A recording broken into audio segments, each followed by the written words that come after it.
Thomas Porteous, and you're watching the World Report on NewsX World. Let's take a look at some of the top headlines this hour. Ukrainian President Zelensky says a draft peace plan would freeze fighting on current lines, does not require Ukraine to formally renounce its NATO bid, and could include demilitarized zones. He says elections would follow a deal, a leaders' meeting is needed on territory and a nuclear plant, and Kyiv awaits Russian response. 2 police officers are killed in an overnight explosion in Moscow after an explosive device is triggered as they approach a suspicious person. The blast occurs near the site where a Russian general was killed earlier this week, raising security concerns in the capital. Ukrainian drone attacks target Moscow overnight, with Russians saying air defences shoot down several drones and no immediate damage reported in the capital. Debris from a downed drone sparks a fire at an industrial site in the Tula region.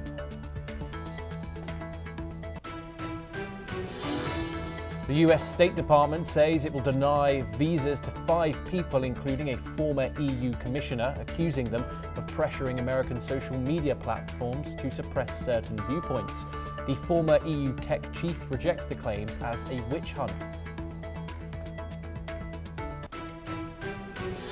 Venezuela tells the UN Security Council that the United States is waging an unofficial war to remove its government and pursue what it calls continental ambitions across Latin America. Caracas warns it is only the first target of a broader strategy. Thailand and Cambodia agree to hold a meeting of defence officials to try and revive a months-old ceasefire as border fighting enters a 3rd week with at least 80 dead. The US Supreme Court refuses to let President Donald Trump deploy National Guard troops to the Chicago area. The justices leave in place a lower court order blocking the deployment, while a legal challenge by Illinois and local officials continues. Belgium formally joined South Africa's case at the International Criminal Court of Justice, alleging Israel is committing genocide in the Gaza Strip. The court says Belgium has filed a declaration of intervention in the proceedings. Now, our top story of the hour. Ukrainian President Volodymyr Zelensky has revealed a new proposal aimed at ending Russia's invasion, negotiated with Washington. The plan does not require Ukraine to renounce its NATO ambitions, a key shift from earlier US drafts. Zelensky confirmed that Ukraine moved away from a constitutional change that would have barred NATO membership. However, the draft also proposes a joint operation of the Zaporozhye nuclear power plant by Ukraine, Russia and the United States, which Zelensky called inappropriate and unrealistic. Zelensky also highlighted unresolved territorial disputes, particularly in the Donetsk and Zaporozhye, and called for high-level talks to resolve these sensitive matters. The Ukrainian leader is awaiting Russia's response to the new 20-point peace plan after American discussions with Moscow. Joining us now is Colonel Sanjit Sarohi, an international relations and defence expert, joining us live from New Delhi. Thank you very much for joining us here on the programme.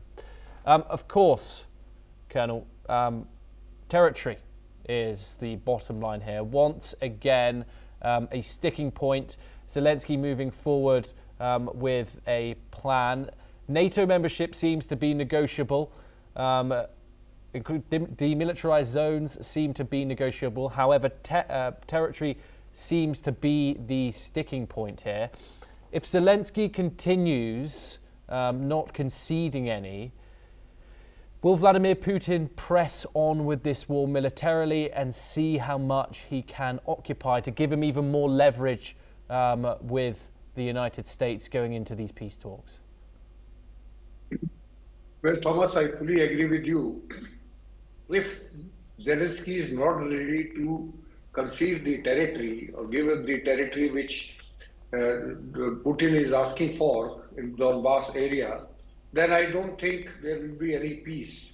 Because if that be the case, then the Russian people are going to ask Putin that why did you firstly started off the offensive if you were to stop in between?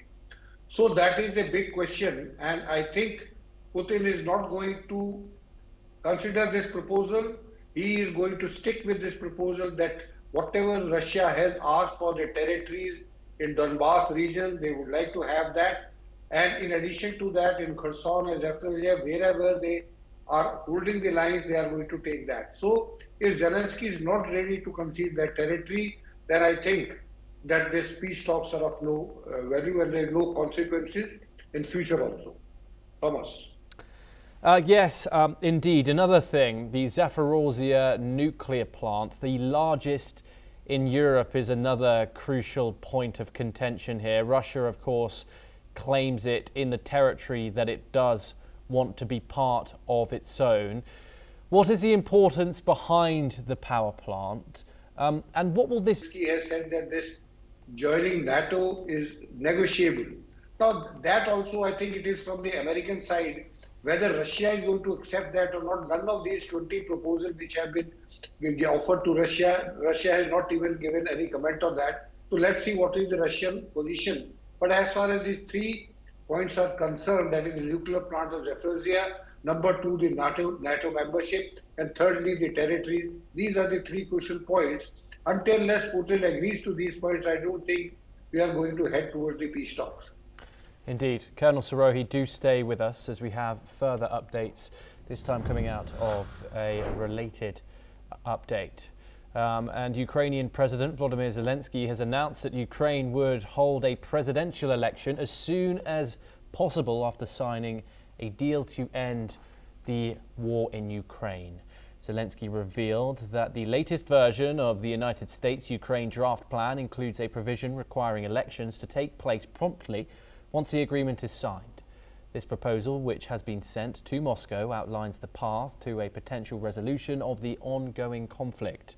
Zelensky emphasized that the election would be a key part of the post-conflict process, marking a crucial step towards restoring stability in Ukraine. Colonel Sirohi joins us once again. And of course, despite Donald Trump and Vladimir Putin's comments, Ukraine is currently under martial law, in which its constitution says that it can't hold an election during wartime. What puzzles me, why has there been all these cries for Zelensky to hold a democratic election given the constitution? And of course, Ukraine has occupied territory right now. However, Russia has not. And of course, Russia does not hold democratic elections in any meaningful sense. Real opposition is blocked, media is controlled, results are manipulated, and courts and institutions aren't independent from Putin's government. Why isn't there the same cause for for Putin to hold a democratic election as they are Zelensky? Look, Thomas, we have to understand that the Russia, as you have said, that the Russia, they don't hold any elections. Same is the case with China. They also don't hold any elections. So that means if we are talking to Xi Jinping, that is also incorrect. And if you remember, initially Putin has put his demand that Zelensky has got no authority since he has lost the popular vote from his people. He should have election and then we will sign a deal if Zelensky there or whosoever is the president at that point of time. Because Zelensky does not hold a legitimate position as a president. So now it all depends if Zelensky has agreed for this thing that after the ceasefire only or the peace talks or the peace, the election will be held. Now I think whether Russia is going to accept that, not because Putin has always been saying that Zelensky has got no legal sanctity to sign an agreement with Russia because now he is no more popular president in Ukraine. Thomas. Yes, indeed. We move on, Colonel Sirohi. Do stay with us as we have another update, this time coming out of South Asia, and Bangladesh's opposition, Bangladesh Nationalist Party, plans a massive show of strength as it welcomes back its acting chairman, Tariq Rahman, after nearly 17 years in exile. The party says up to 5 million supporters could line the route from Dhaka's airport to a reception venue. Rahman, who is 60 years of age and is the son of former Prime Minister Khaleda Zia, returns from London following the removal of longtime rival Sheikh Hasina last year and his subsequent acquittal in a case that kept him abroad. A December survey by the International Republican Institute suggests the BNP is on track to win the largest number of seats, with Islamist Jamaat-e-Islami also competing. Hasina's Awami League, barred from the vote, has warned of unrest. Rahman's homecoming comes during a sensitive transition under interim leader Mohamed Yunus, testing both BNP mobilisation and the government's promise of a peaceful, credible election. Colonel Sirohi, what's the significance behind the return of Rahman, and what does it mean going in to this election coming in February? Well, Thomas, it is very, very important development because, as you know, Khalida Begum is sick and she is very critically sick. So she will not be able to take part in the elections. So Mr. Rahman coming back after 17 years, and since Awami League has been banned in Bangladesh, so the only party which has a base, popular base with the people, is BNP. And second is the Jamaati. Jamaati, as far as the Jamaati is concerned, when it comes to Jamaati, are able or they can manage people on the states. But once it comes to elections, Jamaati, I don't think has got so many percentage of votes, maybe 4 to 5% of votes. And with those number of votes, I don't think they will be able to make any headway as far as the forming the government is concerned. So the only alternative for any democratic process to take place in Bangladesh is BNP coming back and Rahman coming back after 17 years, and there is a big welcome which will be done tomorrow in Bangladesh, and where 5 lakh people are supposed to collect for his rally, and after that he's going to meet his mother. The point is, it is a very, very important development. But let me tell you, we have to keep one thing in mind. Mr. Rahman coming to Bangladesh is a threat to Mohamed Yunus. Because if, I say if, because that is a big question, if elections, free and fair elections take place in Pakistan, Bangladesh, then Mr. Rahman is going to win with landslide victory. And in that case, Mohamed Yunus has to pay for whatever misdeeds he has been doing for last 18 months. So I think it is a big development, but my only concern is the safety of Mr. Rahman, because in this present situation, the way the things are moving in Bangladesh at such a speed. So I think the biggest threat will be to Mr. Rahman, and he has to be very, very careful on that account. Thomas. And yes, and Sheikh Hasina's Awami League has warned of unrest. How does that risk of violence increase with Rahman's return, or the other way? Look, my appreciation is that with the protest going on and attacks on minorities are taking place in Bangladesh, so my apprehension is also that this violence which is going on is not going to stop so soon. Because there are 2 reasons for that. Either Mohamed Yunus doesn't want it to stop, so that it favors him and the elections are postponed and he stays in power. That is number 1. Number 2 is that Mohamed Yunus is not able to control the situation. In both this scenario, I think the elections is a big question whether they will take place or not. But if they take place and there are free and fair elections, then there is no doubt that Mr. Rahman is going to win with great majority and he is going to form the government. Thomas. Yes, Colonel Sanjeet Sirohi, thank you very much for joining us here on NewsX World. It's a pleasure talking to you. We now move on, and Pakistan International Airlines is expected to be run by a new owner from April next year and receive fresh capital under a deal to privatise the flag carrier. A consortium headed by the Arif Habib Corporation emerged as the top bidder in a live televised auction for a 75% stake in PIA, marking a breakthrough for the government's long-delayed privatisation of the carrier. The Arif Habib Consortium offered $482 million, surpassing a government reserve price of 100 billion rupees in a sharp turnaround from last year's failed sale attempt. Muhammad Ali, the privatisation advisor to the Prime Minister, has said that the state expects a new owner to be running the airline by April, subject to approvals, of course. The process now moves to final approvals by the Privatisation Commission Board and the Cabinet, expected within days, with contract signing likely within 2 weeks and financial close after a 90-day period to meet regulatory and legal conditions. Ali said the government would receive about 10 billion rupees in cash up front and retain a 25% stake valued at around 45 billion rupees.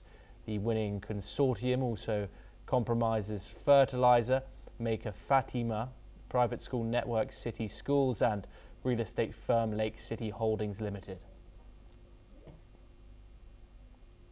We move on to our next story, and the US Food and Drug Administration approved Novo Nordisk's weight loss pill, giving the Danish drug maker a leg up in the race to market a potent oral medication for shedding pounds as it looks to regain lost ground from rival Eli Lilly. The pill is 25 milligrams of semaglutide, the same active ingredient in injectable Wegovy and Ozempic, which will be sold under the brand name Wegovy, as Novo already sells an oral semaglutide for type 2 diabetes, Rybelsus. The approval could help spur a turnaround for Novo after a rocky year of sliding shares, profit warnings and slowing sales of its injectable Wegovy amid intense competition from Lilly and pressure from compounded versions, as US-listed shares of Novo jumped 8% and Lilly fell 1% in extended trading after the approval announcement. Joining us now is Dr. Hema Srinath, a doctor for the SDM Institute of Medical Science in Dharwad. Thank you very much for joining us here on NewsX World. It's a pleasure to have you on the programme. Let's get straight into this. What could the widespread availability of this oral weight loss pill like semaglutide mean for public healthcare costs, of course, and societal attitudes towards obesity within the next decade? Thank you so much. I'm Dr. Hema Gururaj.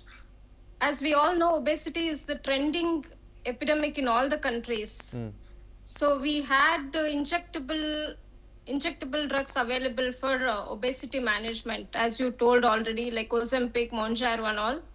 Now probably new oral pill has been approved by FDA for obesity management, semaglutide. Yes, surely it will help to reduce the increasing incidence of obesity in many countries. It will also help to reduce the associated cardiovascular complications associated with obesity. It will help to reduce the incidence of diabetes, hypertension associated with obesity. But definitely concern will be more about the cost of the drug, whether it will be, can be used by all will definitely be a concern. But instead of using injectables, when something is available as an oral pill, definitely the drug use will be definitely increased compared to injectables. Indeed, and what did the US FDA approve for Novo Nordisk, and how does it differ from its existing weight loss drugs that are already accessible? We already have existing drugs morely in the form of injectables. Whatever was available, Wegovy, Mounjaro, semaglutide, tirzepatide, they are more of injectable drugs which needs to be taken once a week. But taking a drug orally is always more convenient for the patient to take the drug. And semaglutide mainly acts on GLP-1 analog, which helps to decrease appetite in a person. It reduces cravings. So definitely it will help compared to taking injectable medications. Of course, the obesity crisis is getting worse in the likes of the United Kingdom, the United States, and of course here in India as well. Do you see this? And of course, Ozempic is become quite a widely known name now, particularly in the United States. Do you see this as a kind of revolution? Do you think that these weight loss drugs will become the norm now when it comes to tackling the obesity crisis in some of these countries? Yeah, definitely. As you told, compared to India and other countries, obesity is widespread. We also see childhood obesity. All this will definitely increase the incidence of associated cardiovascular complications. So, if a drug is available with much lesser side effects and which will improve the cardiovascular benefits in a patient, definitely in abroad, especially US, UK and all where obesity is high, chances of reducing complications will be definitely improved with the. Apologies there, we seem to have lost the audio.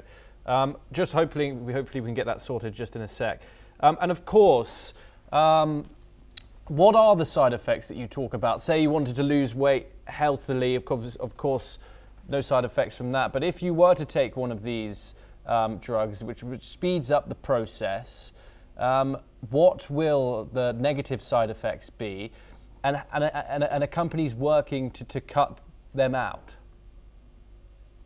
Few studies have shown that these drugs are associated with thyroid cell carcinomas, increased incidence of gallstones. But I still feel more studies are required to see what are the further complications with these available drugs. It is probably too early to tell what may be the associated complications, but definitely chances of malignancy, gallstones have been associated with these medications. Okay, thank you very much for joining us. It's a pleasure to talk to you and hear about that medical development. Thank you very much for joining us. We now move on, and the mayor of Bethlehem, Maher Kanawati, delivered a message of hope and peace on the morning of the eve of Christmas. Police officers filled the square in preparations for the festive day and the arrival of the patriarch to the Church of the Nativity. The Palestinian city, revered by Christians as the birthplace of Jesus, has refrained from public Christmas celebrations over the past 2 years as war ravaged the Gaza Strip. But as a ceasefire in Gaza enters its second month, the city is anticipated to hold a festive celebration, marking the day with marching bands and decorations and the return of worshippers from around the world to mark this year's Christmas. Listen in to what the mayor has had to say. Good morning from the town of Christ. Today is Christmas, and the message of Christmas is the message of hope and the message of peace. And we're sending this message to the whole world, and we tell them Bethlehem is safe, and the people of Bethlehem and the living stones of this amazing land are waiting for all of you to come and walk the streets of Bethlehem and make the Bible alive. Merry Christmas, and see you all. Meanwhile, the tourists and residents have also expressed their excitement over the Christmas celebration in Bethlehem for the first time since the war. Let's take a listen in. سعيدين بهاليوم خصوصا انه نحن لنا فتره بنعاني من الم الحرب ومأساتها، وخصوصا اهلنا في غزه. نسأل الله انه الله يعم عليهم الامن والامان والاستقرار، وكل الشعوب نتمنى انه تنظر لاهل غزه. I feel so excited. I feel so happy. And you know, like I really for 25 years, I really want to come here, but I didn't have chance to come here. But like today, that's the perfect this month to come here, because after the war for 2 years, and I'm so excited and so happy. Well, that's all that we have time for this hour. Keep watching NewsX World for more international news updates.